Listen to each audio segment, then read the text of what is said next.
anatomy of different parts of the body. We should get rid of those insults.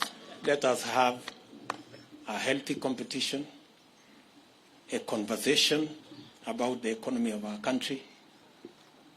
Kenya will be a lot better, and Kenya stands a chance to be greater when we all engage in issues, especially on the bottom-up economic model, to lift the millions of citizens of our nation that today either are jobless or are hustling, or farmers and pastoralists and herders who are on food relief. It is our very considered view that our focus on these 15 million Kenyans will not only help us broaden and expand and recruit new taxpayers.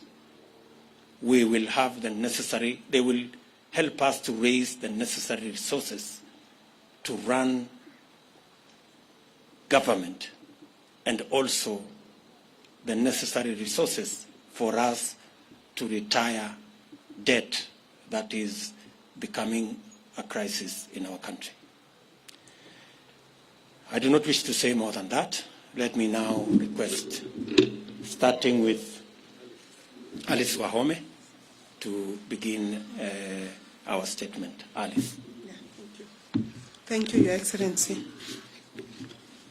Members of the press, this is a written statement signed by all the members that are present for this press conference. I'll start. Kenyans desire a new, inclusive, people-centered conversation on the future of our nation. That's our title. The governing Jubilee Party has collapsed. The opposition NASA coalition has disintegrated. The Hasran nation has found a new home in the United Democratic Alliance. We welcome all Kenyans who desire a greater future to join us in the United Democratic Alliance. In 2017, Jubilee was elected by an overwhelming majority on the platform of the Big Four agenda that was anchored on the success of the party's first term.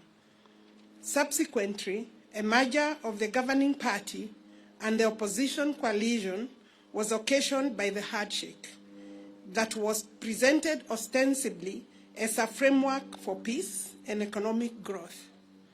Kenyans initially welcomed this development and hoped that the promise of a peaceful environment would facilitate the implementation of the Big Four agenda and enable the Jubilee administration to continue with its development plan. That was never to be. I will now call Soipan to continue with the statement.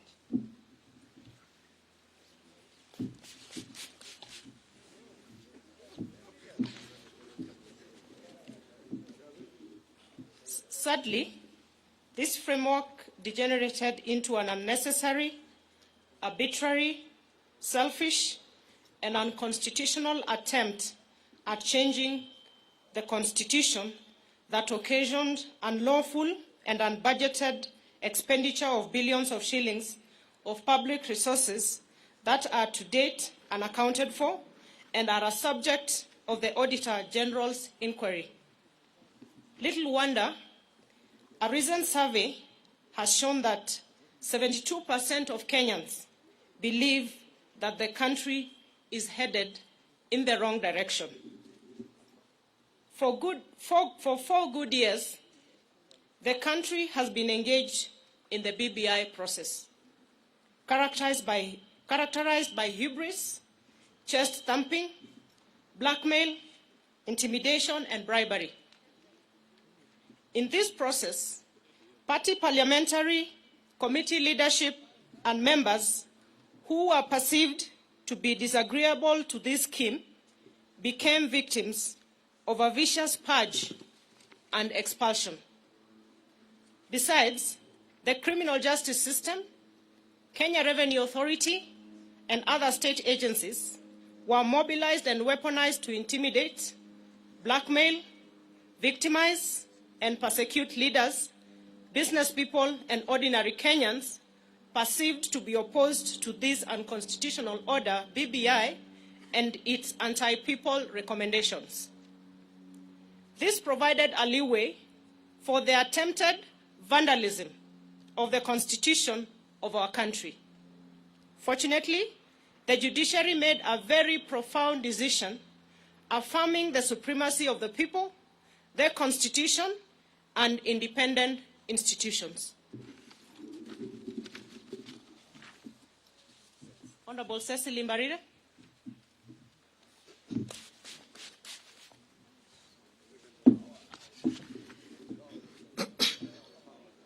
Regrettably, the NASA coalition, its principals, and their Jubilee collaborators took the government hostage, hijacked its agenda, and, one, completely destroyed the governing Jubilee party and dismembered the entire opposition coalition.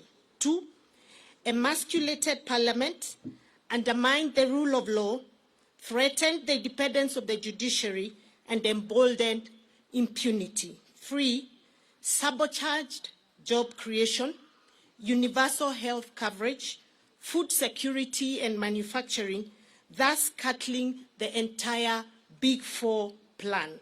Four, criminalized hustler enterprises in places like Nyamakema, Gikomba, Kamukunji, Kirinyaga Road, and River Road, amongst others. Five, presided over the brutal or inhuman evictions and demolitions of the vulnerable and destruction of private property in places like Kariobangi, Ruai, amongst many other places across the country. Six, mismanaged the economy, leading to stockpiling of public debt to unprecedented levels that has occasioned the current economic crisis that our country is facing. I wish to call upon Honorable Benjamin Tayari. Thank you. Thank you.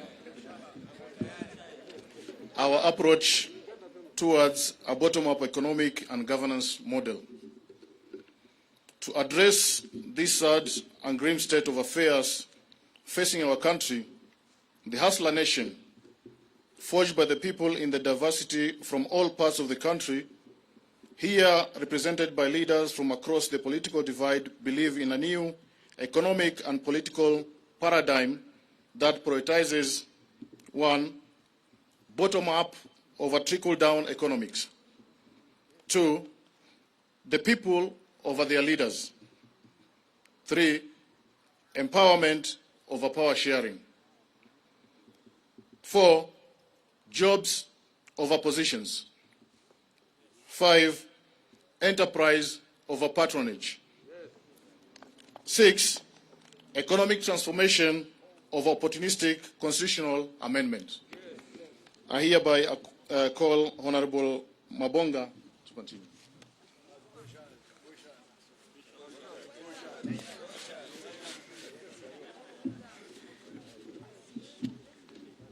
Focused on this new paradigm and through a bottom-up economic and governance model, it's possible to enable the over 15 million Kenyans at the bottom of the pyramid to be active and meaningful participants in the economy through deliberate, one, public/private labor-intensive investment framework to create jobs.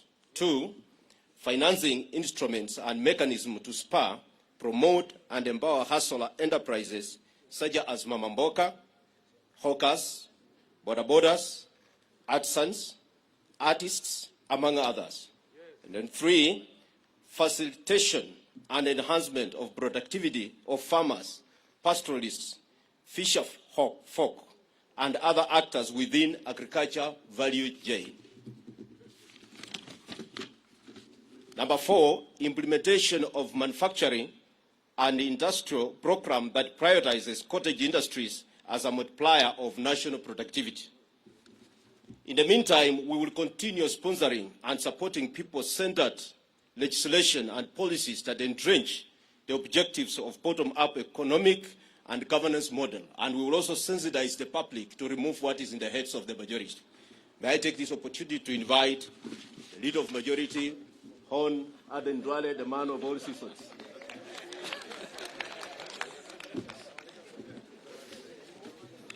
Thank you, Member for Bumula.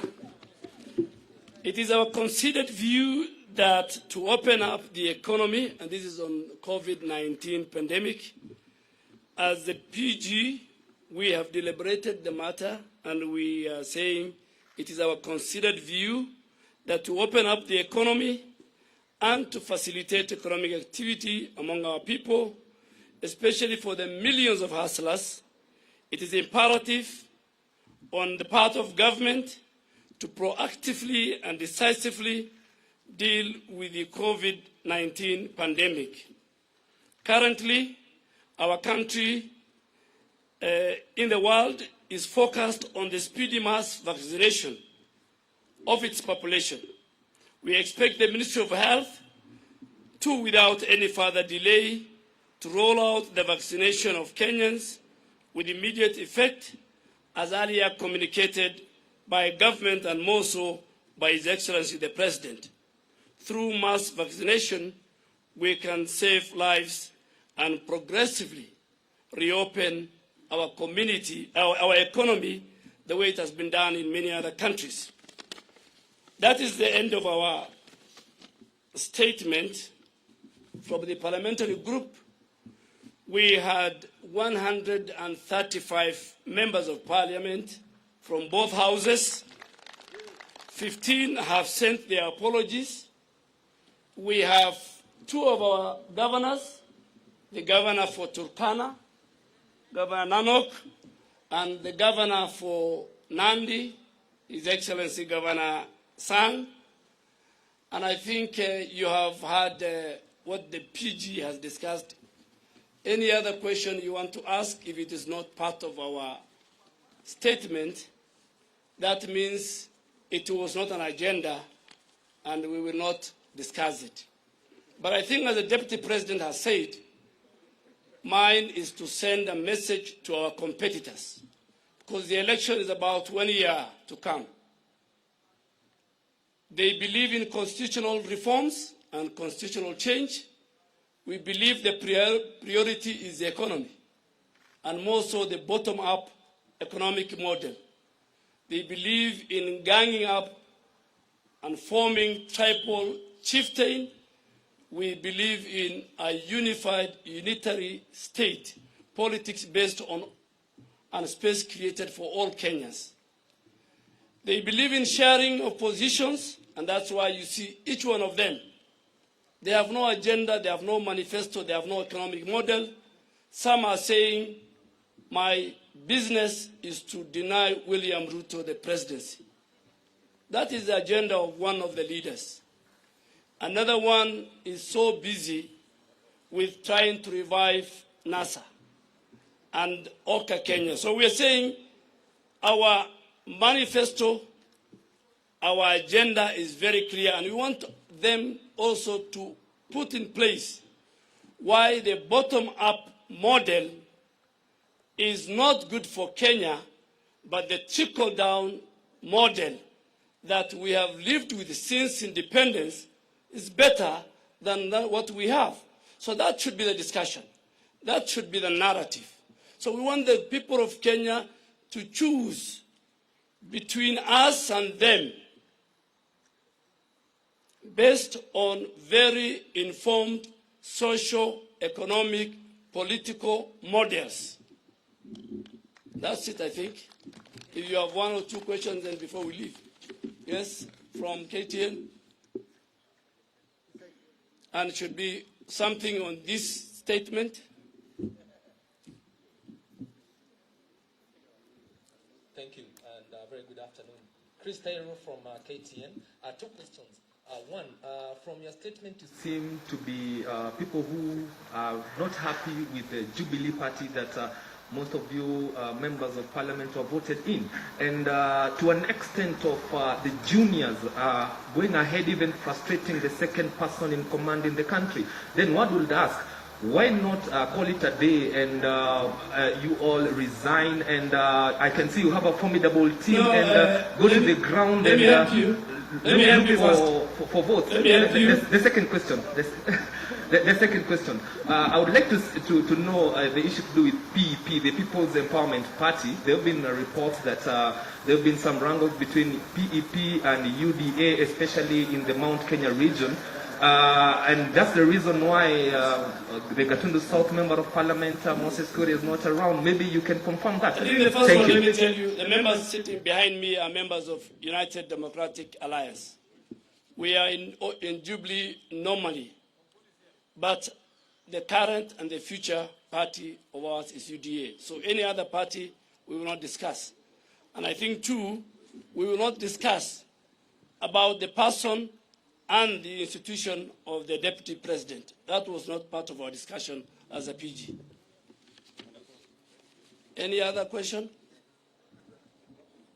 My friend from NTV.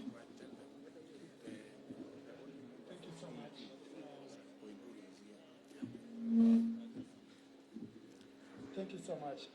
And just before you ask, on PEP, the only member on PEP who is a hustler from the Hustler Nation is here and is part of our PG. And is here. Please. Thank you so much, Seth Olale, NTV. Just to ask if UDA is working with its affiliate TSP, Chama cha Kazi, and also you've said, bit of majority have said that, you know, you're either with us or not with us, but are you open as UDA now that we're going into a general election and we have a tradition of, you know, transfer of members of parliament and even politicians to other coalitions? Are you open to work with other coalitions such as OCAN, the rest? Thank you. Thank you very much, Mr. Olani. As has been communicated to you, that was not part of the discussion today. So, at an appropriate moment, when that becomes a subject of discussion in our PG, we will ably respond to what you have said. So please, hold your horses. Any other question? Yes? My question is about bottom-up. Can you be able to emphasize? We know the numbers of the youth in this country, they have no job. Can you be able to emphasize how are you going to improve that economically? Good question. Good question there. If amongst the 15 million people at the bottom of the pyramid is about 4 million jobless Kenyans. It is our considered position that through policy change in investments, by investing not in capital-intensive infrastructural programs, rather investing in labor-intensive infrastructural programs, for example, housing, cottage industry, agro-processing, value addition, informal manufacturing, we can create millions of jobs. I know the question many people ask, where are you going to find the money? Let me tell you, we didn't have to look for additional money for us to do the 10,000 kilometers of roads we have done. We changed the model of building roads. By changing the model, we can create more jobs, we can create more enterprise, and we can get farmers and pastoralists supported to produce more. That is the bottom-up economic model.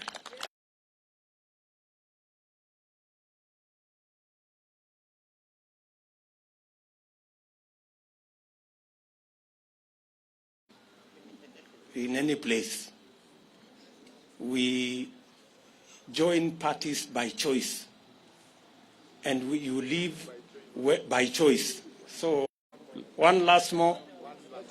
Leto and yes, Sema Leto.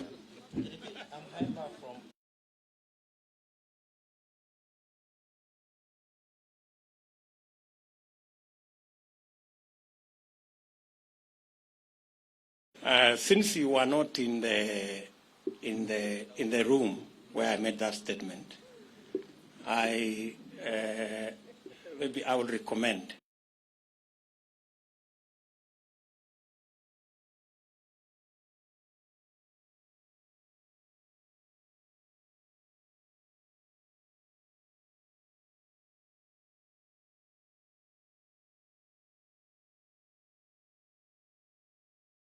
biashara kuwapa mikopo yenye riba ya chini biashara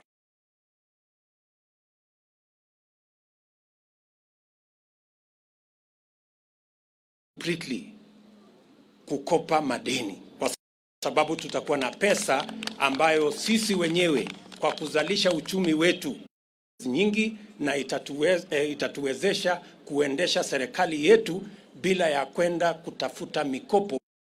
The big crisis of debt by making sure we have more Kenyans brought into the tax paying bracket, because we have enabled either them to get jobs or their enterprises to grow.